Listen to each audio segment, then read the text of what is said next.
नमस्कार। कुरुक्षेत्र में हैं आप, जिसका फैलाव वहां तक है जहां तक सूर्य की किरणें पहुंचती है। जहां न कोई नीति है न कोई नियम है, जहां न सूर्योदय के साथ युद्ध आरंभ होता है न ही सूर्यास्त के साथ युद्ध समाप्ति की घोषणा होती है। जहां कोई भी किसी भी क्षण अपने राजनीतिक साम दाम दंड भेद का भरपूर इस्तेमाल कर राजनीतिक जमीन पर कब्जा कर सकता है, साथ ही साथ राजनीतिक विजय पताका फहरा सकता है। बिहार की भूमि राजनीतिक रूप से काफी समृद्ध है और यह राजनीति ही है जो किसी को भी कभी भी किसी भी क्षण अपने पाला बदलने के लिए भी मजबूर कर देती है। सारा खेल कुर्सी का है और कुर्सी बिहार में काफी प्रचलित है। और जब बिहार के मुख्यमंत्री नीतीश कुमार जी की चर्चा होती है तो आपको याद होगा कि नीतीश कुमार जी का कुर्सी प्रेम किस प्रकार से है कि उन्होंने कई बार जो है कंप्रोमाइज किया है। कंप्रोमाइज किस चीज से? अलग अलग चीजों से, कभी अपने विचारधारा से, तो कभी कभी नीतीश कुमार जी ने जनता के आदेश से भी कंप्रोमाइज कर लिया है। बिहार की जनता ने 2020 के बिहार विधानसभा चुनाव के बाद एनडीए के समर्थन में उन्होंने वोट दिया था, एनडीए को सरकार में भेजा था, सत्ता में भेजा था, लेकिन नीतीश कुमार जी ने बिहार में महागठबंधन की सरकार बना दी बीच में ही। और कैसे राजद के हाथ में सत्ता की चाबी दे दी गई है, यह छुपी हुई नहीं है आपसे। लेकिन इसके बाद लगातार सुशील मोदी हो या फिर बिहार बीजेपी की टीम हो या फिर बीजेपी का केंद्रीय नेतृत्व हो, लगातार मिशन बिहार पर काम कर रहा है। और इसका सीधा और साफ स्पष्ट मकसद था कि बिहार में कैसे बीजेपी को सत्ता में लाए। और इसमें सबसे बड़ा टारगेट लेकर के बीजेपी चल रही थी नीतीश कुमार जी को। नीतीश कुमार जी पर सबकी नजर थी, पूरे बिहार के बीजेपी के नेताओं के साथ साथ केंद्रीय बीजेपी की टीम की भी नजर थी। और नीतीश कुमार जी से निपटना है, ऐसा एक मास्टर फॉर्मूला सबको दिया जा रहा था। और ऐसे में सुशील कुमार मोदी जी, जिनका 2020 के विधानसभा चुनाव के बाद प्रमोशन विद डिमोशन हो गया था, उन्हें वापस बिहार भेजा गया और बिहार में आकर पूरा मोर्चा सुशील कुमार मोदी जी संभाले हुए थे। लेकिन एक कहते हैं ना कि मोर्चा संभालना और इसी बीच में अपने बयान में के दौरान ही एक हिंट दे देना, एक रास्ता खोल देना, दरवाजा खोल देना।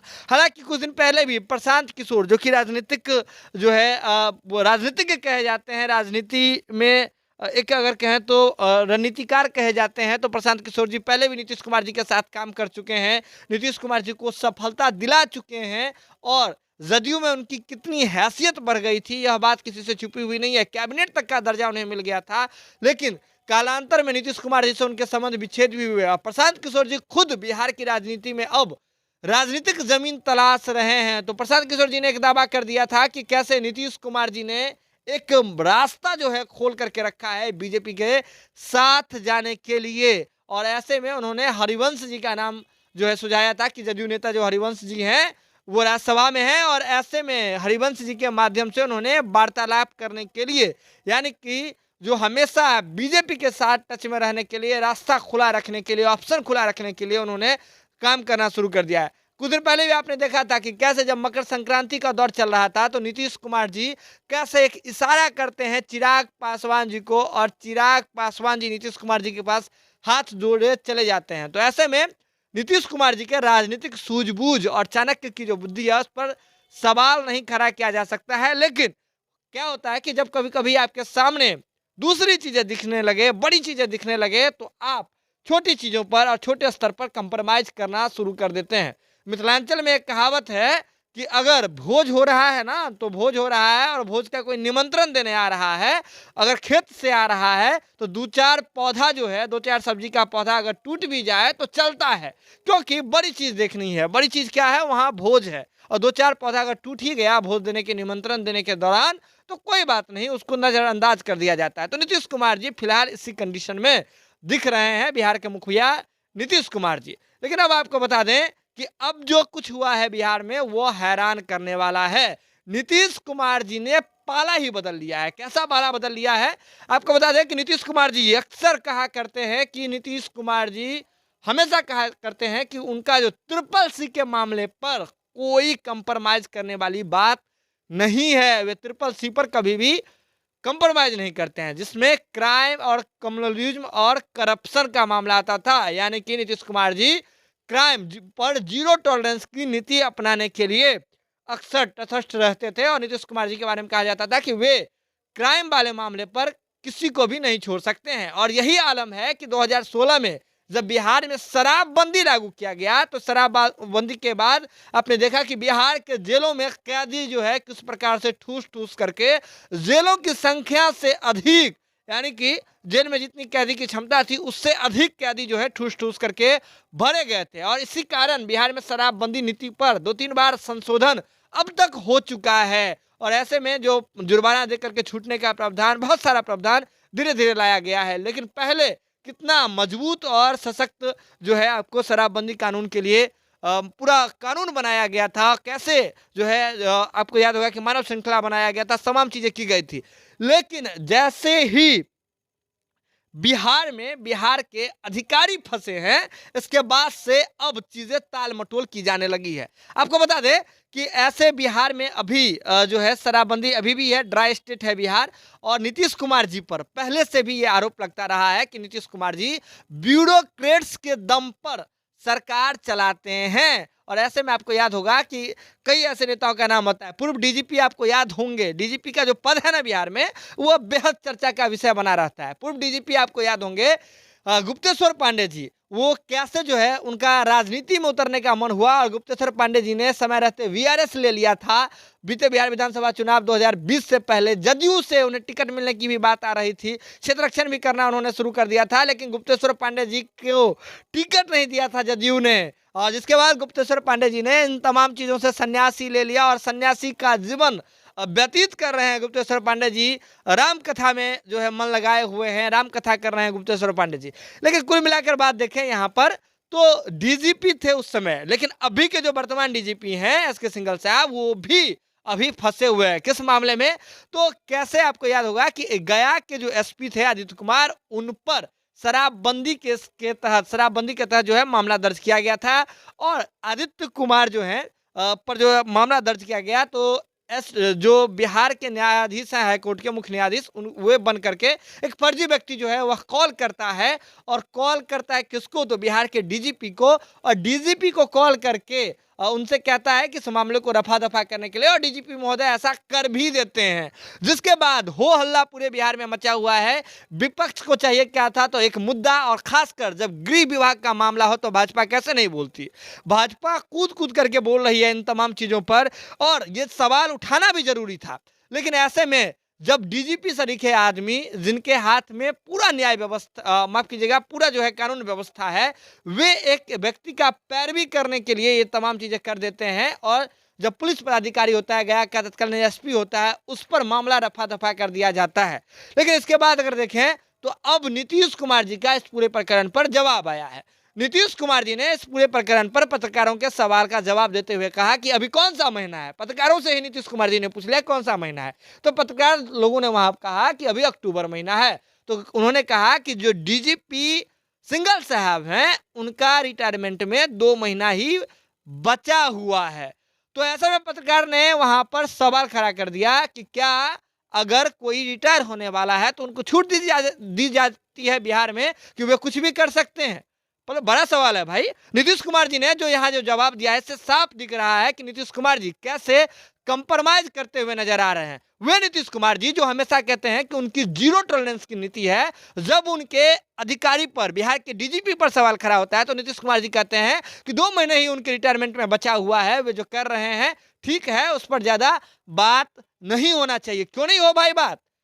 क्यों नहीं हो? जब डीजीपी हैं और एक इतने बड़े अधिकारी हैं, उन पर कोई फर्जी व्यक्ति कॉल करता है मुख्य न्यायाधीश बन करके हाईकोर्ट का, और उनकी बात सुन ली जाती है इस पर। लेकिन अगर बात करें तो नीतीश कुमार जी यहाँ सीधे तौर पर पाला बदलते हुए नजर आ रहे हैं। वो नीतीश कुमार जी जो हमेशा से सशक्त रहा करते थे, सख्त रहा करते थे इस पूरे प्रकरण पर, और क्राइम जैसे मुद्दे पर बिहार में कुछ भी होता था उस पर कहते थे छोड़ा नहीं जाएगा। और इससे में नीतीश कुमार जी कह रहे हैं कि 2 ही महीने बचे हैं, छोड़ दीजिए उनको।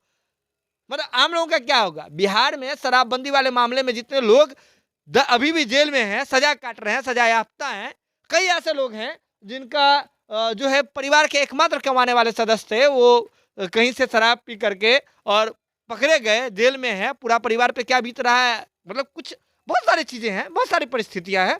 तो ऐसे में नीतीश कुमार जी एक बिहार के मुख्यमंत्री होकर के जिस प्रकार का जवाब देते हैं, वह जवाब जो है नीतीश कुमार जी की नीतियों को कटघरे में खड़ा करता है और साफ दिखाता है कि नीतीश कुमार जी कितने बदल गए हैं बिहार के भीतर में। लेकिन इस पूरे प्रकरण पर विपक्ष को सवाल उठाना था, विपक्ष ने सवाल उठाया, सुशील कुमार मोदी जी कैसे छोड़ सकते थे, लेकिन सुशील कुमार मोदी जी ने छोड़ने के साथ ही नीतीश कुमार जी का साथ दे दिया। आपको बता दें कि जो पूर्व उप मुख्यमंत्री हैं सुशील कुमार मोदी जी, वो नीतीश कुमार जी के काफी करीबी मित्र में से गिने जाते हैं। सुशील कुमार मोदी जी ने जो सवाल उठाया उस पर उन्होंने कहा कि नीतीश कुमार जी ऐसा कैसे कह सकते हैं, लेकिन सुशील मोदी जी ने और ये कहा कि सबको सोचना चाहिए, मुख्यमंत्री हैं उनको तो खुद पता है कि इस तरह की बात के लिए हाई कोर्ट का जो न्यायाधीश है वह इतना कॉल डीजीपी को नहीं कर सकता है, इतनी बार नहीं कर सकता है, तो ये डीजीपी जो है उन्होंने जांच क्यों नहीं किया, पड़ताल क्यों नहीं किया।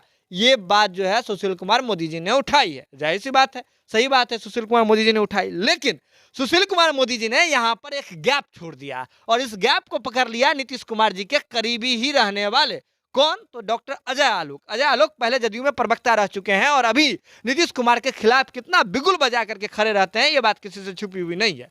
अब आपको बता दें कि अजय आलोक जी ने इस पूरे प्रकरण में जो गैप पकड़ा है उस पर आपको बता दें कि उनका जो उन्होंने इस पूरे प्रकरण पर सवाल खड़ा किया है वो आपको समझना जरूरी है। आपको समझना होगा कि सुशील कुमार मोदी जी ने वहां तमाम तरह की बातें तो कही कि न्यायाधीश कैसे इतनी बार कॉल कर सकते हैं, इतनी बार पैरवी कर सकते हैं, एक डीजीपी को क्या ये समझ नहीं आता है। लेकिन ये सवाल पूछना जनता की ओर से वे भूल गए कि क्या बिहार में कोई न्यायाधीश या कोई बड़े अधिकारी किसी सजा याफ्ता या फिर किसी अगर देखें तो जो क्राइम करने वाले लोग हैं उनकी पैरवी करेंगे तो क्या उनकी पैरवी मान करके छोड़ दी जाएगी? आम लोगों के लिए अलग नियम है और जो पदाधिकारी है उनके लिए अलग नियम है। मतलब आप कैसा फिर सरकार चला रहे हैं? आप किस तरह की नीति को लगाने का आप दावा कर रहे हैं? कैसा आप जो न्याय के साथ विकास का जो आप नारा देते हैं वो क्या यही न्याय के साथ विकास का नारा है? न्याय के साथ विकास किसका? विकास जनता का या फिर विकास ब्यूरोक्रेट्स का, आला अधिकारियों का? कि एक शराबबंदी के मामले में एसपी महोदय पर, पूर्व एसपी महोदय पर जो है वह केस दर्ज है और ऐसे में न्यायाधीश महोदय उन पर अगर पैरवी करते हैं तो आप उनकी पैरवी को एक्सेप्ट कर लिए, वो पैरवी करेंगे। मतलब इसका मतलब तो यही हुआ कि अगर आपको बिहार में बचना है किसी भी चीज से तो आप अपना पैरवी स्ट्रांग रखिए। पैरवी अगर है आपका तो मुख्यमंत्री भी आपके लिए यह बयान दे देते हैं कि हाँ चलिए डीजीपी महोदय है, 2 महीने मतलब है तो क्या ठीक है, सब कुछ हो सकता है। ऐसे कितना गैर जिम्मेदाराना चीज है, कितना गैर जिम्मेदाराना ये बयान है, कितनी गैर जिम्मेदारी से बिहार के मुख्यमंत्री इस तरह का बयान दे रहे हैं। तो ये सवाल क्या बिहार में शराबबंदी वाले मामले में फंसे हुए जो लाखों लोग हैं, क्या उनकी ओर से नहीं होना चाहिए? क्या वे सवाल नहीं कर सकते हैं? इसका मतलब वे सिर्फ इसलिए जेल में बंद है क्योंकि उनके पास पैरवी नहीं है। तो इसका मतलब तो ये भी हुआ कि बिहार में जितने भी अभी जो शराब माफिया जो फल फूल रहे हैं वो बस इसलिए फल फूल रहे हैं क्योंकि उनके पास एक स्ट्रांग पैरवी है। चीजें आप खुद ही रख रहे हैं, ऐने की तरह साफ कर रहे हैं, पानी की तरह साफ कर रहे हैं। बात समझिए। ऐसे में सुशील कुमार मोदी जी ने अपने मित्र का ही कहीं ना कहीं साथ दिया है इस पूरे प्रकरण में और नीतीश कुमार जी ने अपने आप में बड़ा बदलाव किया है।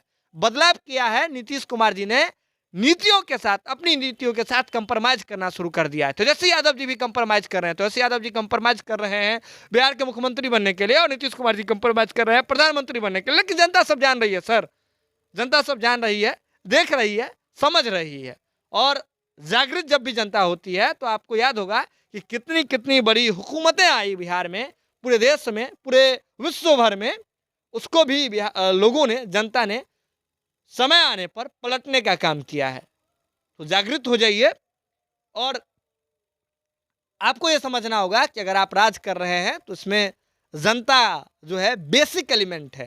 जैसे होता है ना कि बॉडी बना है तो सेल से बना है, घर बना है तो ईंट से बना है, तो वो ईंट जो है वह जनता है। इस बात को आपको समझना होगा। खैर जुड़े रहिए आप कुरुक्षेत्र के साथ, जो भी अपडेट होगा हम आपसे शीघ्र ही साझा करेंगे। बिहार की राजनीति है, आप समझिए ना, कंप्रोमाइज कंप्रोमाइज की बीमारी कहाँ कहाँ लगती जा रही है, आप देखते रहिए और जो भी अपडेट होगा हम आपसे शीघ्र ही साझा करेंगे। बहुत बहुत धन्यवाद।